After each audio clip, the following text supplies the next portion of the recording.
Hello, mambo vipi mtazamaji wa Jiko Point? Karibu katika Maujanja ya Jikoni. Mahali pekee ambako tunakutana kwa ajili ya kupeana mbinu mbalimbali kuhusiana na masuala mazima ya jikoni. Mimi ni Lucy Samson, tayari kabisa kwa ajili ya kukupa mbinu za kuondoa harufu mbaya kwenye friji.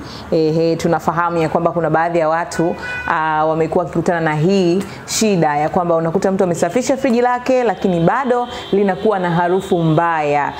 Unakuta mtu ameliosha zaidi ya mara moja, mara mbili, mara tatu, lakini bado anashindwa kuondoa harufu mbaya, hali ambayo inaathiri hata vyakula vingine ambavyo vipo kwenye friji. Na ni aibu jamani, mgeni anakuja unataka kumpa kinywaji, ukifungua friji unakutana na harufu mbaya. Sio kitu kizuri, sio kitu kinachopendeza. Ndio maana tukaona leo tukupe mbinu 5 za kuondoa harufu mbaya kwenye friji. Na nikutoe tu mashaka ya kwamba mbinu zote hizi utakazoweza kutumia ni vitu vya kawaida kabisa ambavyo vinatumika jikoni. Ni namna tu ya kuvitumia kwa namna nyingine kuondoa harufu mbaya kwenye friji.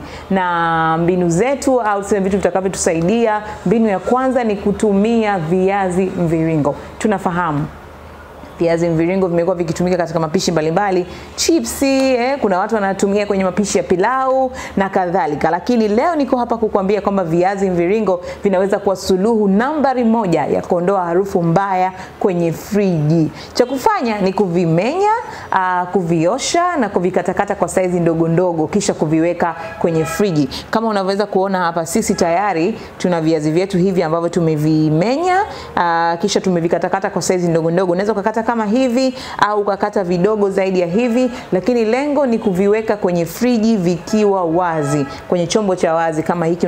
Inaweza ikawa ni bakuli, inaweza ikawa ni sahani, lakini hakikisha kinakuwa wazi kwa masaa 24. Kisha utaanza kuona matokeo. Utalisafisha friji lako, utaweka hivi viazi na harufu itaanza kupungua taratibu kwa muda wa masaa 24 au zaidi. Na ili kuweza kupata matokeo mazuri zaidi, badilisha hivi viazi. Ukiweka siku ya kwanza, kesho yake unabadilisha, kesho kutwa yake unabadilisha, unaweka vingine, na utapata matokeo mazuri kabisa na friji harufu itaondoka kabisa kabisa.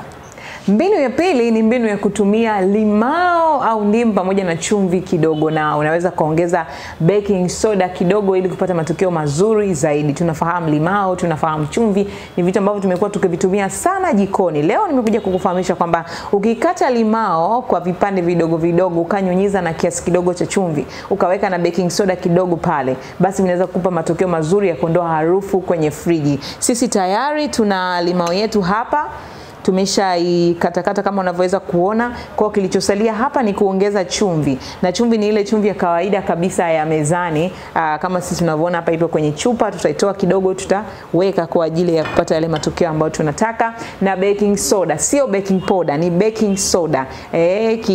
Kiungo unaweza kusema ambacho kinatumika katika baadhi ya mapishi, lakini pia kinatumika katika shughuli mbalimbali za usafi. Mbinu ya 3 ambayo tutaitumia kuondoa harufu mbaya kwenye friji ni vanilla. Tunafahamu kwa wapishi wale wa keki na vitafunwa mbalimbali tumekuwa tukitumia vanilla kuongeza ladha. Hivyo ambapo tunaongeza ladha na harufu nzuri katika mapishi, basi harufu iliyopo kwenye vanilla inaweza kutusaidia kuondoa harufu mbaya kwenye friji. Utajiuliza unaitumiaje?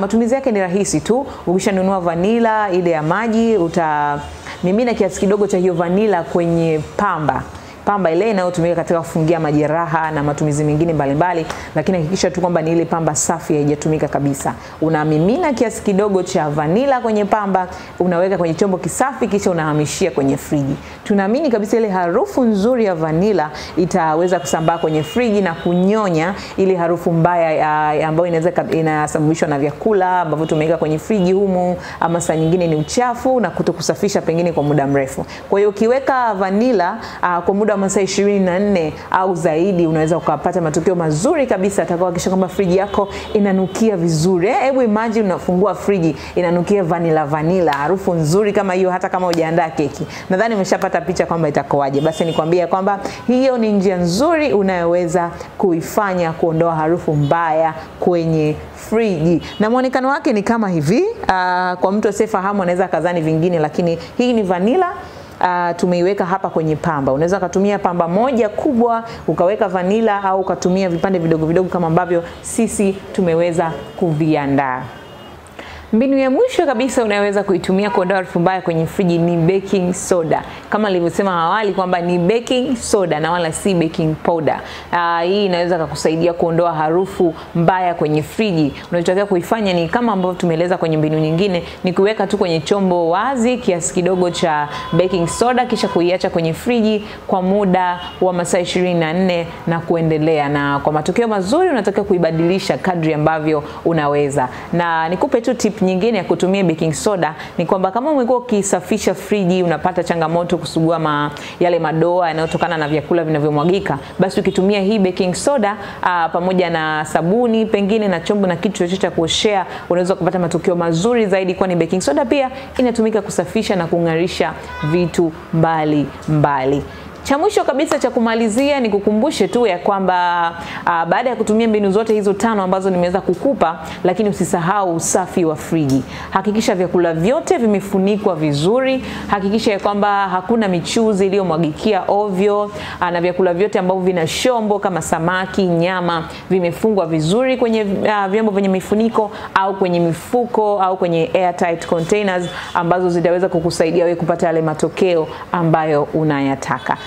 Mtazamaji, mpaka hapo tunakuwa tumehitimisha mbinu 5 za kuondoa harufu mbaya kwenye friji. Mimi ni Lucy Samson na nyuma ya kamera alikuwepo Daudi Mbapani. Usisahau kusubscribe hapa katika channel yetu ya YouTube ya Jiko Point ili uendelee kunufaika na maujanja haya hapa ya jikoni. Lakini like, share video hii na nyingine zote zilizopo katika channel yetu ili wengine pia wapate kujifunza. Tufuatilie katika mtandao wetu wa kijamii, inamaanisha Facebook, Instagram, X, zamani ilikuwa inafahamika kama Twitter, lakini pia tufuatilie LinkedIn pamoja na TikTok, kote huko kwa jina la Jiko Point. Mpaka wakati mwingine, kwaheri.